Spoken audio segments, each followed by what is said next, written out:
Hey guys, a little more here. Hello, what's going on? It's Wednesday night, I think it is. It's Wednesday night, and we have a special cup of Joe. Some of you guys have missed out. Well, you didn't actually miss out. You just couldn't hear what the heck we were saying. So we're just going to kind of do a little recap of what went on during the Memphis Fearless Social event last week. We had a blast. A lot of the great things has been come up because of that, and now we're kind of going to just go through the things that we kind of learned and kind of share with you, some general information from the event itself and how it kind of affected some of our lives and how it's going to get us to move on to the next level. And right quick, what I want to do is it's kind of give you a general idea of what we're going to be talking about. We're going to be talking about 4 questions that were asked. We're going to be asking David to come on. We're going to be asking Sloan to come on. But I think I'm going to have Bill and Nick and Maria that was in the condo also. And we're just going to give you just a brief overview of what's going on. You might want to have questions. You can send those to us in the group or wherever. But just sit back and relax and enjoy this nice, informative Wednesday cup of Joe. So what I want to do is say, everyone just go ahead and say hello. Bill, David, Sloan, everybody say what's up. Hi, guys. Hi, guys. Okay, I guess just Bill and I are going to go. Here we go. Okay, so let's start with Sloan real quick. Sloan, tell us how this past event, impact your life right now. How's it impacting you, and how is it giving you the pump to do different things now since you've gone to this event?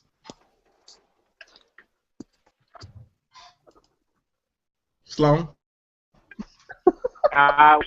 Yeah, can you hear me okay? Yes, sir. We hear you. All right, so obviously this cup of Joe has impacted me in the way that I need to be on Wi-Fi to have this conversation. But I'll tell you what was most impactful, and that is those that we started that event off with. Those 4 questions are: who are you? Who do you want to be? What's stopping you from getting there? And what are you going to do to overcome those obstacles? And so I use those questions as ammunition for a close of clients. So imagine if you're going into your client, or your potential client, excuse me, and you're asking them, hey, who are you? And they'll say, well, I'm a dentist in Nashville. I said, all right, well, who do you want to be? I want to be the busiest dentist in Nashville, or the biggest, the most well-known, the most branded. All right, and then you ask them, well, what's stopping you from getting there? Well, I need more patience. I need a broader reach. I need a better branding campaign. I need more leads. And then that's really where you come in to. You're going to be the one that is that solution. You're going to be the one that comes in to have them go over those and get past those obstacles. So those 4 questions right there, help me relate to those questions, so it helps me use those as a close. Awesome. So let me ask you this. You just recently picked up your client right after this event, right? I did. I picked that up from a video of all things, and so I was able to use those questions, not so much in a face-to-face close, but in a what do you do? What is your goal? What's stopping you from getting there? And then being able to be the solution to that problem.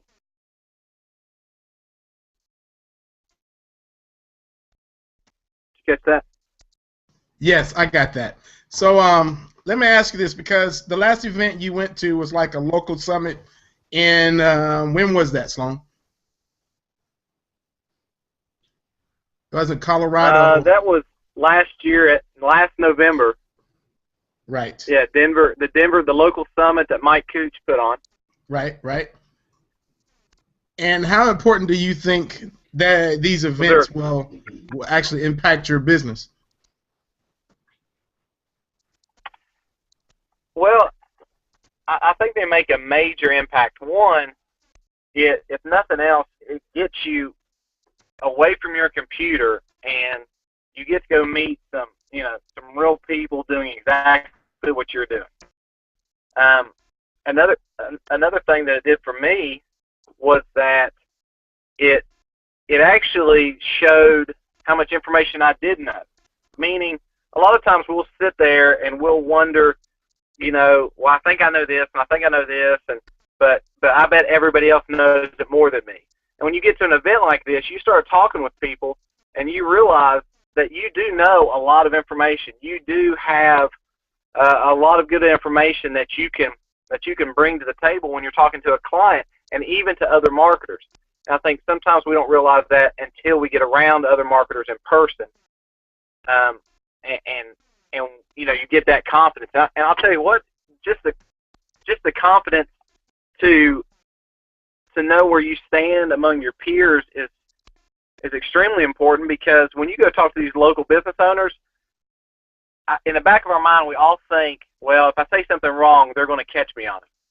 When they know next to nothing about online marketing. So true. So that's huge. Not to put them down, but we give them a lot more credit than they deserve as far as it goes on online marketing. I think a lot of that is because we already built that inside of our head that they know a lot, and we're just going to give them a little, and then we're battling with it, and then we don't actually get to the root that we want to, or root for some of those, and explain to them how much you really know. I mean, I think by having those 4 questions and breaking them down for them, it kind of eliminates that fight with you, what you have sometimes with your head when you're going talking to these people, because I could totally get that. And another thing is, if somebody doesn't know something like a business owner, they're going to try to put on a thing like, just like Scott the other day, he started talking about how he had done some of his own SEO and he had put his sites together, and then I asked him just a simple question. I said, do you have your webmaster tools connected to your website? He goes, I don't know what you mean. I said, okay, well, there's one red flag. I said, what browser are you using? Well, I have Comcast Internet. I said, okay, so that's another red flag. And so, when they're telling you who their internet provider is, when you ask them what browser they're using, that should let you know that you're probably sitting in a pretty good place as far as knowledge of the industry. Yeah, that's true, man. That's awesome. True. Wow. Okay. So what are you gonna do now since you've gone through this? I mean, what is your goals now? What are you planning to do? Well, I actually got to implement this like 2 hours ago. I have a connection I used to know years ago. And she made a post that said she's not looking for just an SEO specialist. She's looking for someone that is up to date on algorithm changes, how to properly use social media for engagement. Just a list of stuff that was like 3 paragraphs long that a lot of people would immediately go, oh, well, that may be too much for me to bite off, or that might be too much for me to try to convince her that I'm her best bet. And the thing is she'll still fit into those 4 categories. She'll still fit into those 4 questions. Who is she? Who does she want to be? What's stopping her from getting there, because she's looking for somebody right now? Right. What's stopping her from getting there? And then let me show you how we can overcome those obstacles. That's freaking awesome, buddy. Wow. Yeah, I gotta give it to you, man. I mean, For those who didn't see Sloan at the event, he was on part of that. He was in that VIP section all weekend long in that front table. I was like, look at him. I mean, Bill and I started there, but Sloan's like, nah, I got to go to the front limb. I'm going to hold this down. I'm like, okay. That was awesome. All right, buddy. Thanks for coming. I know you're traveling. You can go ahead and sign off. You have any last words you want to give to everybody? No. He said no. All right. Thanks, man. We'll holler at you later. All right, sounds good. Awesome. So that was some really interesting stuff there that he kind of, put out there for us. So, any thoughts on that, David? No. No. He provided some really good information for where I appeared in the conversation. But yes, Sloan, we were all in different places when we went to this event. We were all looking for something that would make our business go, I got it. That's what I'm going to take and go back and apply.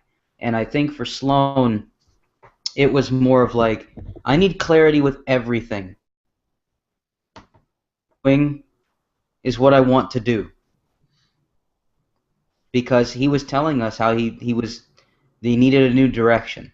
Right. And I think by going to the event, he was able to figure out where that direction would be. And by the time he got home, he already found someone who needed his help. Boom. That's really what it is. It's sometimes you just need in our case, it was 5 days of clarity and having fun to go back to business. Okay, I get it now. I have a clear mind. I could do this. David, how many events have you gone to this year? Can you even count? I mean, I can count.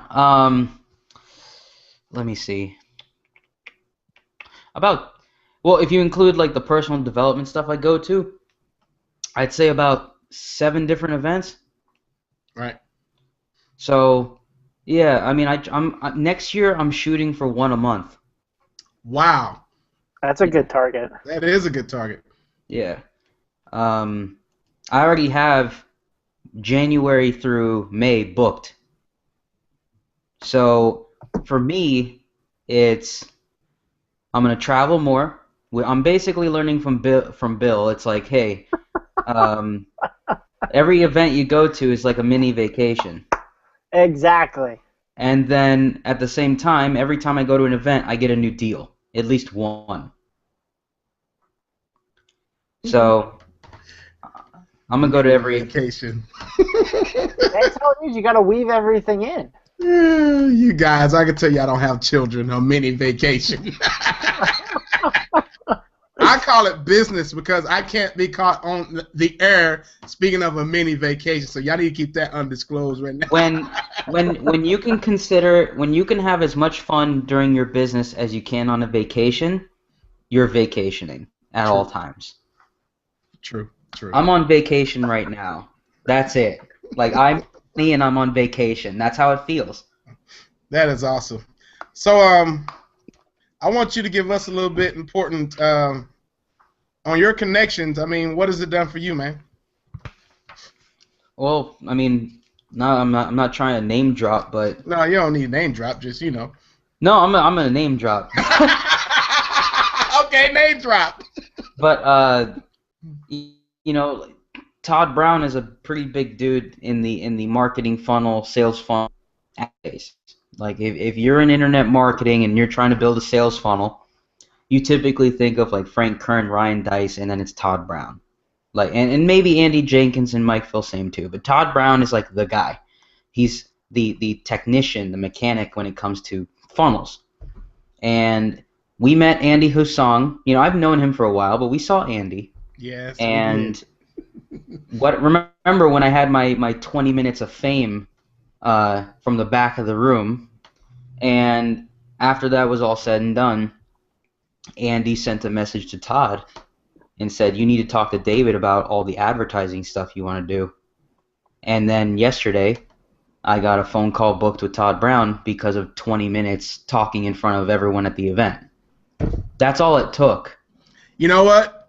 By you standing up there, and I'm going to bust out Sloan. Because Sloan was like, man, I hope they don't call on me, because the way Dr. Ben was talking, he was going to pass the mic around the room, you know? Yeah. And I'm kind of mad at you because I'm that type of guy that's going to go first. If I don't go first, I'm not going. You know what I mean? Yeah. And you were like, I just went up and told Ben that I was going to talk first. I thought, son of a, really? So I was ready. I knew what I was going to say, but Sloan was like getting nervous. But this is almost like a cold call, letting everybody know who you are. And you stood up in front of the room and told them exactly what you wanted to do, and they didn't end it there. It turned almost to a 20-minute, you know, a 20-minute session. It turned into 20 minutes of how awesome I am. That's pretty much what it did. No, seriously, Don said stuff that helped me out. Like, the whole thing turned into a mini session. Right. And that was when I realized I just commanded the whole room. Yep. Not because I went first. It was because of what I said. Right. Because everything I said led to a mini conversation from each speaker, which was about 5 minutes a person. It turned out to be 20 minutes. So, yeah, Ben wanted to get everyone to talk, but it didn't work. Because I said, and you saw me, I walked up to Ben and I'm like, if there's anyone who's going first, it is me. I didn't ask. I said, it is me. And he goes, okay. And that was it. Because if you really, really want something, you'll go get it. And I was like, I'm going first because I want to know what I am about. Right. And that's what happened. And as soon as I did that, it was like the whole conversation changed. Yep. So Sloan didn't have to talk. I saved him. Yeah, he didn't have to talk. And then he's like, there's some kind of other weird people making some weird statements he didn't quite understand. I thought, hey, man, we're marketers. Wow, that is awesome. That is awesome. Cool. Yeah, but I was like, that's my boy. Look at him. Yeah. Go, David. Go. I was like, I'm not going to get a chance to shine. I was like, maybe next time. Even Nick was like, I wanted to speak. I'm like, then why didn't you raise your hand after me instead of waiting till like 7 people went by? But you know, the whole point of that exercise was not to be afraid. Well, one, I'm not scared of talking in front of people. Right. I haven't been since high school. I spoke in front of 1,000 people when I was 16. You know. Right. What I had problems with was talking to people about me, like the real me. And I took that opportunity to just let people know, like, this is me. I'm a business guy. I do have them, and this is what I'm going to do to fix them. And most people can't admit when there's something they're trying to fix. True. That's true. And that was the whole exercise, to get people to actually talk and be in front of the camera, and not the camera, but be in front of the room full of people that they didn't know. But you know, we've been to all these events. We know half of the people there, or majority, you know. And I knew that we weren't going to get to everyone, but I thought, if they don't know what they're going to say, then they're going to get something out of them, which is good, because you know, you got to let them be struggling with our direction, you know, where we want to go with this. And I thought that was a great exercise. Definitely. It was an awesome. Right. Cool. Huh. All right, so we have Nick and Maria. Bill, I know you're going to say, no, I'm good, but I would say, Bill, you want to say something right now? I don't know. I'm kind of just watching. I like listening. So. I knew that. That's what I was like. I'm just going to say. Anyway, hey, when something comes to mind, then I'll share it. You know what I mean? Right now, I'm a clean slate. So. All right. That's good. The perfect co-host. Yeah, the perfect co-host. He's good. Hey, Bill, can you give me some Kool-Aid right now? I'm kind of thirsty. All right? Hold on, I'll be right back. All right. Awesome. So, Maria, are you in here? I am here. Woo! Loud and clear. That's what I'm talking about. So, we're just telling everyone how the Memphis trip has impacted our lives this past week.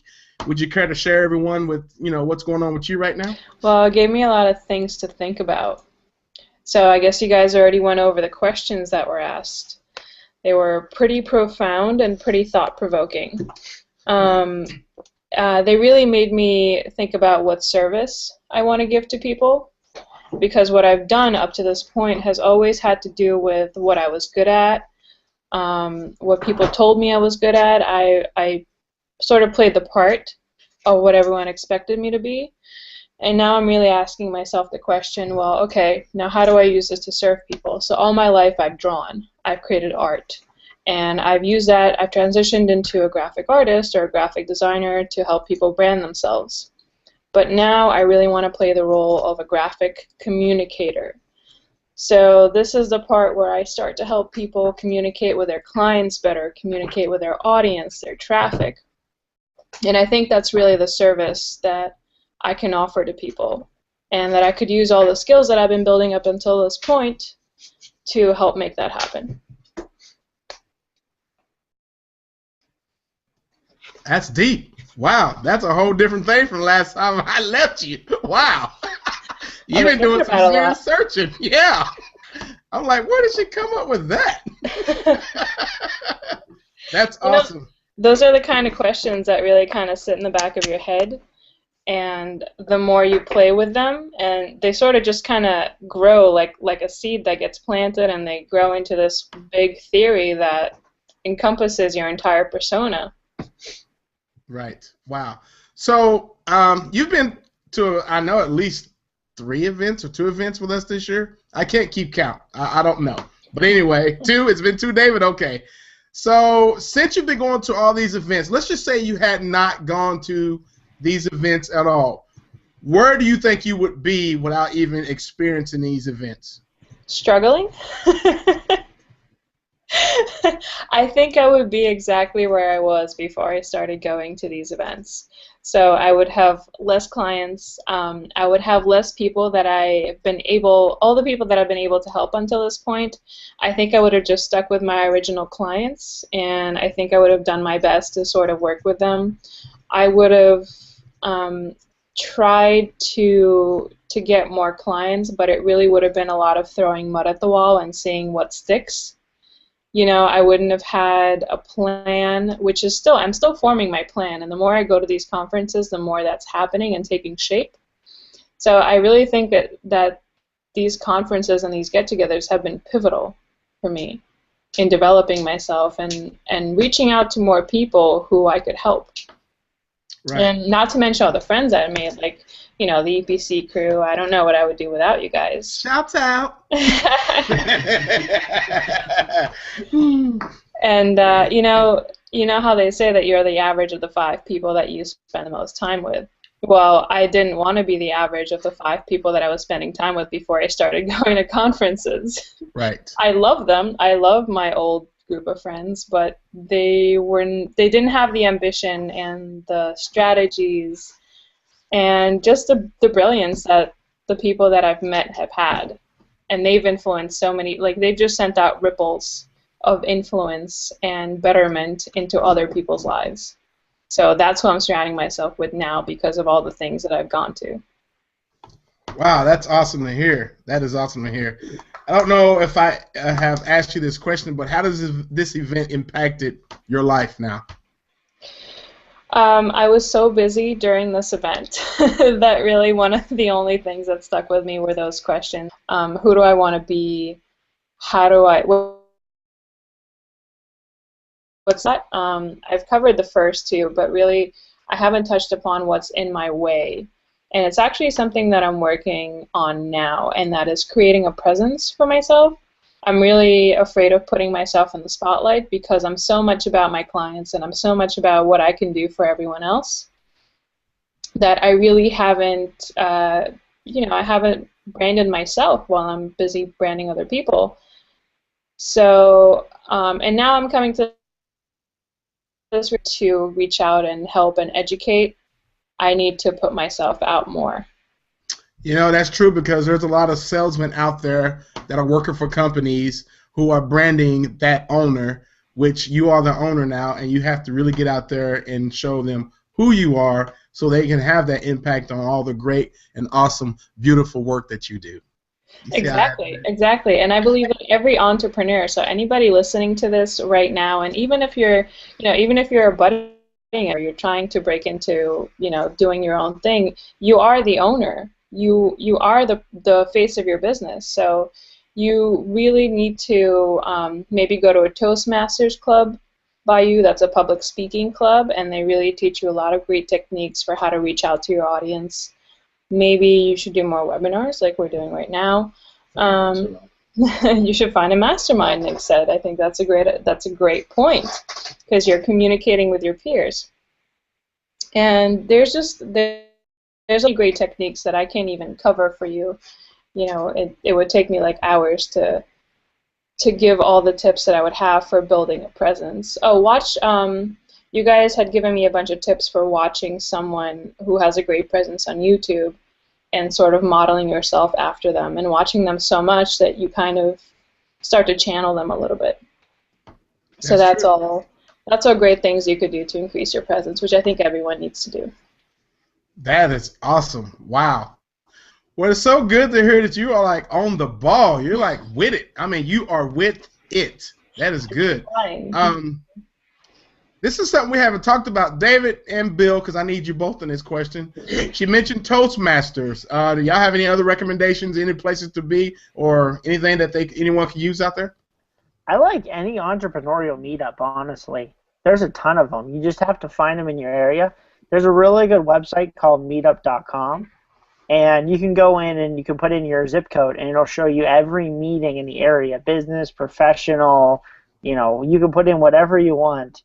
And there's always different entrepreneurial meetups, marketing meetups, you know, stuff like that. And, you know, I did this at the beginning. I was like, do I really need to go to that? You know what I mean? Because it's, you know, it's other people that do the same thing that I do. And I quickly discovered that not everybody does the same thing that you do, even though you think they do. So, and it's very beneficial because you can meet others, like you said, mastermind more, and it's a really good experience. So.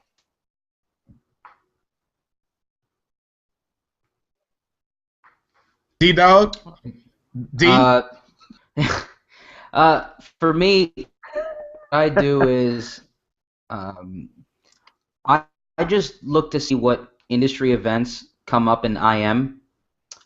Reading a lot more fun at internet marketing events than any other event. And I always communicate with people before I attend an event, so that once I arrive, I have people to talk to. So if you never go to events, try to talk to people before you go, so that you have someone to look forward to seeing once you're there. It just breaks the ice a lot faster. Yeah, because it could be a little awkward just standing there by yourself with your hand in your pocket going, I'm Lim Moore, you know. Well, I mean,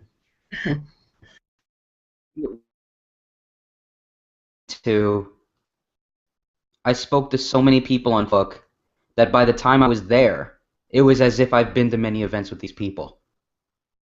You know? They were already familiar with me. Right.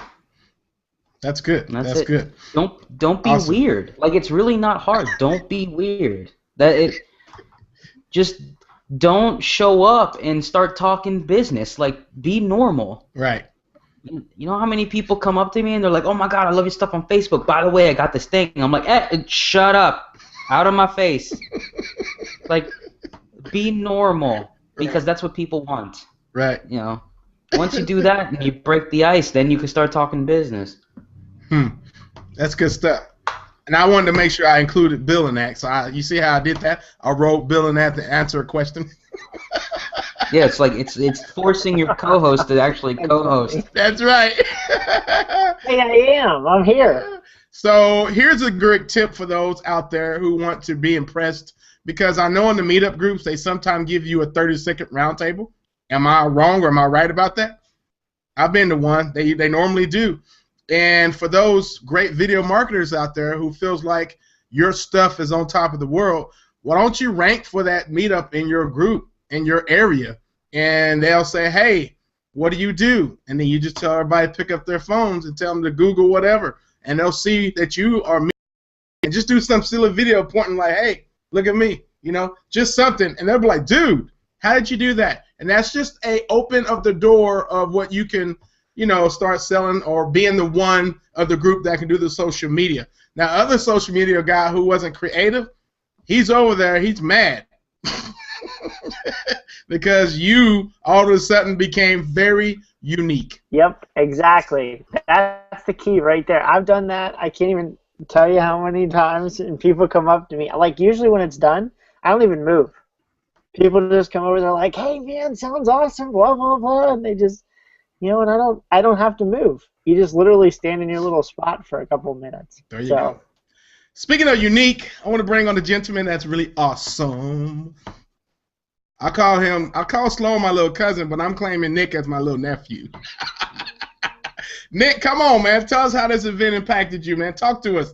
This is the copywriter, the man of the hour. He makes you make decisions when it comes to a sales page. He makes you want to either buy or fly. This is what he does. I just want to offer a small differentiating factor. I don't make you want to buy. I make you think you want to buy. That's important. But I'd say this event has impacted me pretty deeply too. It's got me looking inward, and I'm no longer just thinking about my business in terms of a series of techniques or skills that I can deploy, but more like an overall idea that I'm bringing across to the world. And I think that's probably the biggest takeaway that a lot of us got because of those 4 simple questions that they asked us at the beginning. It made us, really ask ourselves, why are we doing this? What's the bigger picture, and what's the bigger end goal? And for me personally, I've been enjoying writing copy for a long time. It's fun. I've always kind of had a thing for writing, and so it just picked up momentum when I started learning about it. But now I realize that I really want to just help people tell stories, and I've got a few stories of my own to tell. But I think along the way, as an exercise for this bigger thing going on in my life, I need to find people who have this story, but maybe they can't find the right words to set it all in place and really describe it or bring it across to their audience. And I want to help them do that. And that for me is the biggest takeaway. I'm still thinking about it every day. Like, how can I find somebody who has this great thing going on, but they're struggling to get it out there, and how can I just help them find those exact words they need to put it out there for all to see. That's good stuff. There's a good point you're making there, telling a story, because I think a lot of us get tied up when it comes to when we're talking to people. I mean, when you're actually networking with guys, telling a story, people love stories. We've been trained to hear stories all our lives. And when you come up with an intriguing story for them to go, that's interesting, you pretty much got the ball in your hand and you're running and your blockers are doing great. I just had to add that football there to that, but oh well. Yeah, absolutely. No, I think this is actually a neurological thing, because over generations, and even back before we wrote on things, we would tell stories as a way to convey information. That's how you learned that a tiger was dangerous. That's how you learned how to make weapons. There's likely a catchy story of the right way to sharpen an arrow or a spear, or the right way to find a rock that produces fire. And so it's something that we've had with us since we've been thinking consciously, and I think still to this day it's one of the most important ways to relay information. And if you can find those stories that relay the ideas you're trying to paint, you've got an audience to sway wherever you want. Now, for most of y'all who don't really know Nick, I feel like I've grown to know Nick a lot now, because I remember one of the events like 2 years ago. I think that was last year, maybe 2 years ago. I sat with Nick with lunch and David, and it's weird to see how much he has grown into this industry. I'm like, wow. But let me ask you this, Nick, because you go to a lot of events, and I know you probably can't count how many you've been to in the last year, and you still go to some in your local area. How important do you think it is to go to these events like this? I think it's critical, just as having a face on your website is critical, because if you're just communicating through text, you're just that. You're just a bunch of text. But when you put a picture behind it, or more importantly, a real person that somebody can connect with, then you start this relationship that goes much deeper than anything that could ever happen on the web. And specifically with us, 2 years ago during Breakout was when a lot of us started getting to know each other, or we first just met and then started getting to know each other. And that in-person experience did everything for where we're at right now. We now have this cool mastermind that spawned from that Breakout event in Fort Lauderdale, and being able to connect with each other in person and have a few laughs, and more importantly, to share a bit about ourselves, not just what we do for a living or the techniques or skills that we have, but what our lives are like and the kind of people that we are. That all comes across when you connect with these people in person. So I'd say if you're going to be in this industry, going to events is easily right up at the top of requirements to really go far and grow your network. See, masterminds are so important with people that understand what you're doing, because even David has come on and said he can't go to his normal friends and explain to them what's going on, or we all have had our ups and downs in our business, and that stays in the privacy of our group, and we always try to strive and get each other going. David, how many times you and I cuss at each other just about a week when we're trying to get something done? I cursed at you yesterday. I was going to say, per week. What about every day? That's what I was going to say, too. How many times per day? Yeah. You guys never curse at me. That makes me think you're treating me too gingerly because I'm a girl. No, I know. You're awesome. Right.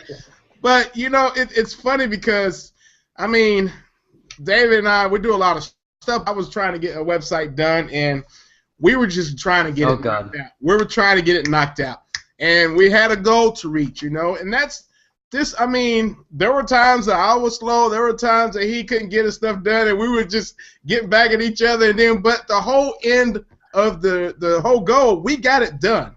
We got it done. And I think that's important to have someone to basically know that they have your back and you have your back. We cuss at each other all the time, but we know at the end of the day, we're getting stuff done. We're not making excuses. We're not, taking all the time. We're not procrastinating. We're getting it done. And I think that's important of the group that we have, that we kind of get on each other. I get on to Nick all day long. I remember before I left, I was telling Nick, you need to do this. You need to get on that. And Nick's like, yeah, okay, And it's just what we do, I think that's important to have a group that is so, rounded that you can actually get on them, tell them quit being lazy, you suck, get your stuff done, What's your point on that, Dave? I think I curse at you a lot because I still reminisce about those steak pictures you used to take all the time. And I get jealous. I'm just like, I hate Lem right now. But no, in business-wise, you and I yell at each other as a joke, but also for motivation. Like, every day, it's like, hey, man, what are you doing? Oh, I'm closing deals. How about you? Oh, I'm not closing any deals. And then that's when it all goes off. Why are you being lazy? Get out the house. Go talk to some people. It's all for a reason. And it's really just to push each other. That's all it really is. Right. We have fun with it, but at the same time, it's like if I legitimately did not do something, I know that you would call me and go, "Get off your ass and go do something," because if I get lazy, something must really be going wrong. Yep, something's going on. What's the deal? Dude, you sick or something? Are you okay? That's just what we do. Nick, get back. I didn't mean to cut you off, Nick, about your story, but go ahead and get back on that. Oh, you're fine, man. It's the flow of the conversation, and David raises a good point that it's all fun in the end, even if we're really trying to prod each other into a direction that's better for ourselves in the end. But I did want to offer 2 tips for telling stories, whether you're in person or in text. And the first is that you don't want to tell how it was. You want to tell how it is. And that distinction is important because when you're telling somebody where you were at a point in time, you're starting to refer to a past event. So it's like it's separate from where you're at. But if you tell the story from a first person, you begin that hypnotic style of bringing somebody from where they're at and putting them right smack in the middle of your story. And so it's a careful balance, but when you can talk to people or write to people in that way, you can kind of take them on a journey, and that's when you can guide them like the train in their head that they are. You can guide them wherever they want. Then the second one is something that I wrote about this morning. You don't want to necessarily talk in your language. If you're selling to prospects, you want to find out what their language is like, because chances are you've already solved the problem that they're struggling with right now. Your present is the future that they're looking for.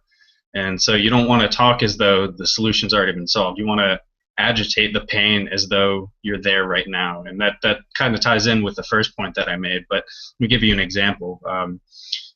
If you're selling a baby stroller, you don't want to just say, hey, I've got a baby stroller if you want it. You want to say, hey, isn't it a pain in the ass to carry that baby everywhere you go?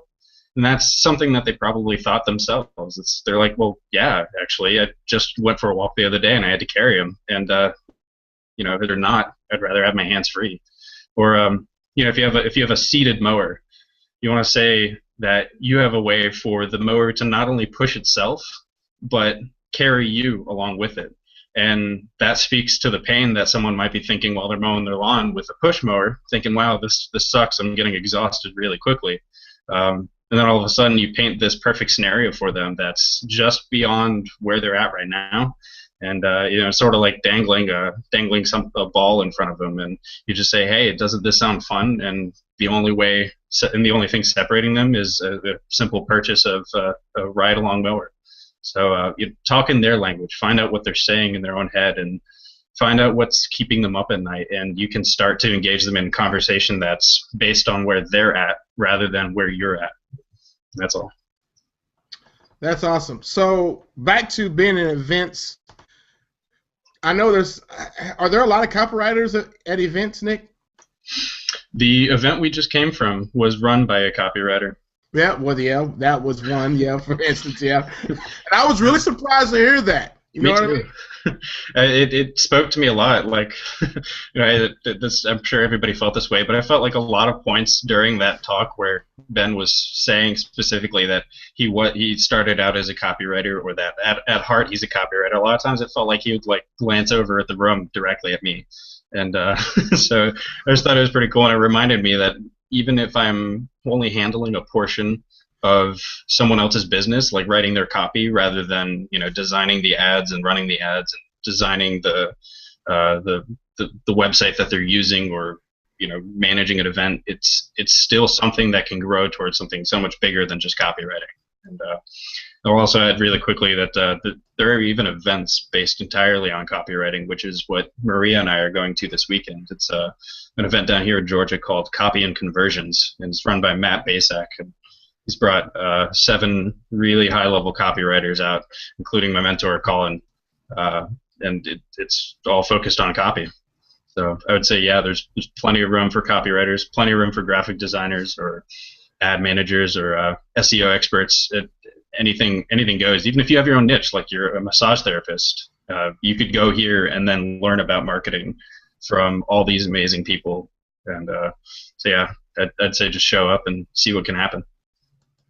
Yeah, that's amazing, because I mean, when he said that his heart was in copywriting, and I thought, dude, all this time I thought you were a Facebook guy. You're telling me that you're a copywriter? Hello, that's crazy. Yeah, exactly. I never realized that either. I'll add that it was an act of copywriting to convince you that he's a Facebook guy. There you go, and it worked. It totally worked. Surprise. Which means that brings it to a point. I mean, most of us struggle with, getting our foot in the door, trying to be that SEO guy or that PPC guy, or just that, video marketer guy or the the art designer. I mean, you can, if you have your connections, you can always give that to the next person. I've always done that. I always go in and I would talk and I would learn as much as I need to know to express to the client that this is what you need to do, and I have connections for that. And they're like, you do that too? And I'm thinking, yeah, I better get ready to call somebody.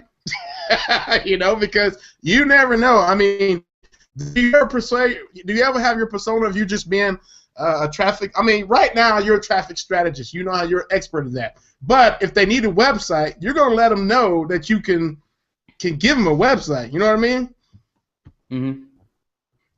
Yeah, I mean, we talked about this over the weekend. Like, you don't want to be the jack of all trades. You want to be the expert at something. But that doesn't take away the fact that I still know how to build a site. I still know how to do SEO. I still know how to do social management. But that's not where I want people to come to me for and pay me for. But at the end of the day, what you are truly conveying to these people is, look, I can do it, I would do it, but I know someone who's better at it for you. And you're utilizing your network for that. Like, you don't have to take on everything, and it's the day that you could pick and choose what you want is the day you've discovered what you're the expert at. True. And I stopped taking SEO projects a long time ago, and I still get people coming to me for SEO. And you know what I do? I broker the deal, and I get paid monthly to send a deal to someone else. Like, how many of you would prefer than to do the SEO yourself? I'm sure everyone would love to broker that stuff. It's. Yep. I'm a media. Come to me for media stuff. I'll buy it for you, and we'll make money. But it really just boils down to who are you. So that's why when Ben asked that question, I was like, I could totally identify who I am because I know what I'm good at, and I'm gonna stick to it. Yeah, I got a text last night, and I was on the phone trying to do some stuff, and somebody's like, hey, Lim, I've been recommended to you to get some website stuff done. And I thought, really? I was like, what's the industry? And they said, he's a personal trainer. I was like, I might have to get back to you on that one.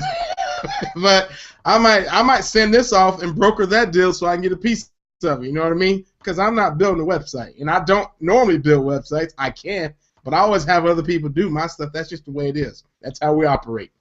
That's just the way it is. Anybody got anything else they want to add to the platform before we close this down? I would say that networking and connecting the right dots is a side skill worth building, no matter what industry or strength you have. And it could even lead to a full-time business. I know some people who live entirely off of connecting dots and brokering things. And, it's pretty amazing, actually. I want to add something too. So we're talking about meeting in person. I think we spend a lot of time convincing ourselves that we could use social media for everything. But let me give you this example. So you find somebody that you really want to work with. They're brilliant. They make a lot of money. They could really push your business. They could make you look better. They could give you multiple projects. And then you send them a message on Facebook. Well, they're getting hundreds of messages on Facebook every week. They're getting hundreds of emails. But if you see them in person, show them your face, take a picture with them, buy them a drink, they will always remember that, and that'll make you stand out from those hundreds of people and maybe make you one of a dozen. So that sort of thing is really invaluable. And I just want to use an example. David, I'm going to use you as an example. So I knew David months before we worked together. He knew I did graphic design. He needed graphic designers, but he always went to somebody else. And it wasn't until we met in Orlando that he said, you know what? Let me see if you could do something for me. And that's when we started working together. And to this day, that was in August, to this day we're still doing stuff together. So sometimes it really takes that actual real-life person-to-person connection to begin working together. That's all. God, he's such a butt, I swear. You know what? I can see him now. You know what? But real talk here, David, I know you probably said this on here, and she made a good point telling you, you know, buy him a drink, whatever. What did I do, David, when we met? Because I don't think most people realize what happened when we first time we met 2 years ago. You took care of me. It was like, here's a drink. You want another one? Hey, man, let me get you lunch. How about I get you dinner? You know, it was like I was about a dessert or a breakfast away from getting a full course menu, like a full course deal. But Lem was picking my brain as much as he could by whining and dining me, which is exactly what I do for everybody that I pick their brain. It's like, you know, when I first wanted to get a hold of Ben Adkins' project that we ended up doing last year, I offered to pay for whatever he wanted. Anything. I was like, I don't care if your dinner's $500, I will pay for it because I know it'd be worth my time. And just saying that got me the opportunity to talk to him. Of course, I didn't end up paying $500 for a dinner, thank God. But the point is positioning it that way was then the reason I was able to connect with him. You know, Lem gave me lunch, gave me dinner, bought me drinks because he was picking as much as he could, and I was totally cool with that. And to this day, people still do that with me. When we were in this, I sat at a table with 12 bosses, and I didn't even have to pay for my dinner because they were picking my brain. So it's like, you know, if you want something, you got to give, and they will, you know, give you something in return. That's pretty all it is. And how much is a drink? $5-10?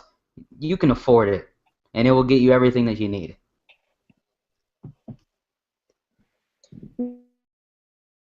Man, I feel like I'm slacking. I remember when Ben was, a year or two ago, Ben was talking about going and getting local clients, and he would say, go take your potential client out to eat. No one does that. I mean, just do it. They would be flattered and be like, what the heck is going on? You know, that's something that you could do. And I don't think everyone is actually getting into that whole different mind frame. And yes, I knew that it was going to take something to get David to give me some secret video marketing skills. But I was like, you know what, dude, let's sit down, let's eat. You know, I want to know. And I took him from the group. I took him from that people were wanting to talk to him. I said, that's my dog. That's my new dog right there. He's going to be my boy. We're going to talk. I'm going to learn everything he knows, and I'm going to get it out of him. I don't care what it takes because I knew it was a perfect opportunity. It was.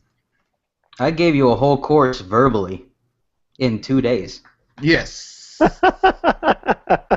I remember that. And all that food was delicious. All right. Billy, what you got to say? I forgot what the question was. You know, like, I'll tell you what the biggest thing for me was. You know, like, I like networking, meeting people, having fun, traveling, you know, like David said, that's what we do. You know, we just have fun. But, you know, the biggest thing is you have to find what your passion is in life. And if you find your passion, you'll find your life. That's really what it is. And most people never find what they're really passionate about. We may say that we're passionate about marketing, but that's not really what our true passion is. So if you find what you really like to do, what makes you tick, what makes you get up in the morning, you know, what makes you get out of bed in the morning, that's really what's going to take you to the next level. True. Wow. This has been an awesome Wednesday night cup of Joe. Wow. And some of you are wondering, yeah. Excellent redo.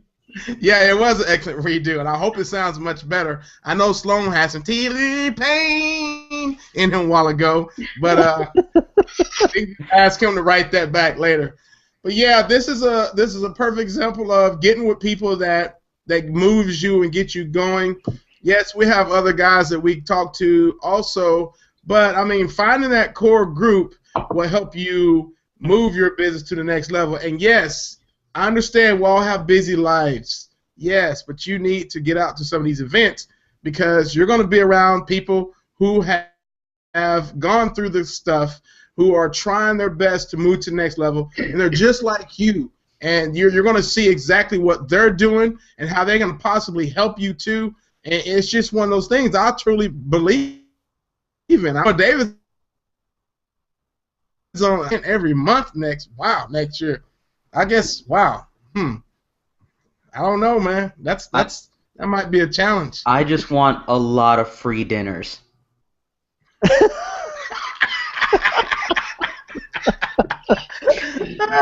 Memphis wasn't enough. Yeah. I'm out of the rib game for a couple months. Really want to re-up on like some tacos, maybe some steak. I don't know. I'm just putting that out there. Right. By the way, I do drink beer and I drink liquor. So if you ever see me, I'm just saying, I'm cool with whatever.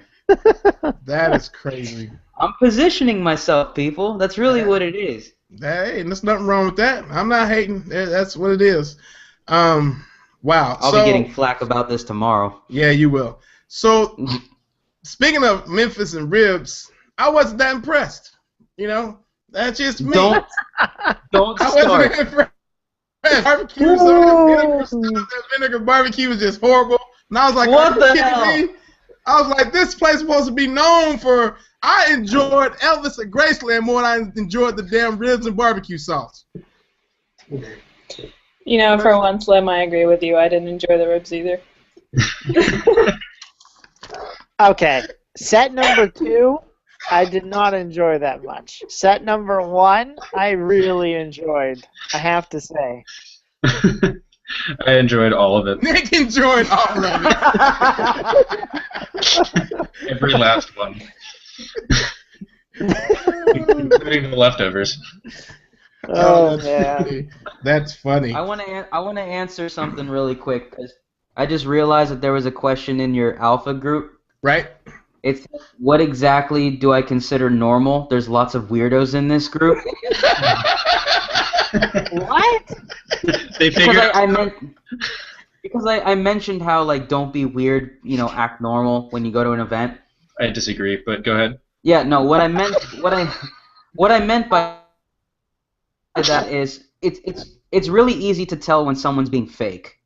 Right? If I'm going up to you and I'm talking all this game about how awesome you are, you know, like, oh, Lem, you're so great, da-da-da. I mean, Lem might like that. But normally, if you're talking all this basically you're talking game to get them to invite you to whatever it is you want, they don't want to hear that.